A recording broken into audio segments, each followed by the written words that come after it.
Сәлем достар, сіздер менен Әлшер ағайларыңыз. Біз бүгін математика сабақтан бір есеп шығаратын боламыз. Ол есеп мынандай екен. 2, 5, 7, 11, 15, 20 сандарынан кездейсоқ алынған бір санның 5-ке еселік болу ықтималдығын табыңыз. Ықтималдық дегеніміз қайтадан тура сол нәрсе, қолайлы жағдайлар санын жалпы жағдайлар санына бөлу. Жалпы жағдай бізде қанша? 1, 2, 3, 4, 5, 6. 6 жалпы жағдай. Енді 5-ке еселік болатын сандар. 1, 5. 5-ке еселік дегеніміз ол 5-тің несі? Көбейту кестесіндегі 5-тің көбейткіштері, яғни еселіктері 5, 10, 15, 20, 25, 30, 35 деген сол еселіктер. Яғни бізде 5 бар, 15 бар и 20 бар. Қанша? 3 екен. 6-дан 3. Ықтималдық 6-дан 3 ол қысқарады 3-ке, 2-ден 1 болады.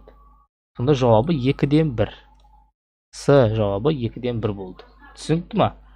Есеп түсінікті болса лайк басыңыздар. Сіздерге сұрақ, жай сандар шығу ықтималдығы. Тура осы жерден жай сан шығу ықтималдығын табыңыз. Комментарияға жазыңыз. Менің Instagram, VK парақшаларыма тіркеліп қойсаңыздар болады. Сіздерге ұбытта сәттілік тілеймін. Математика сауатынан 20-ға 20 жинаңыз.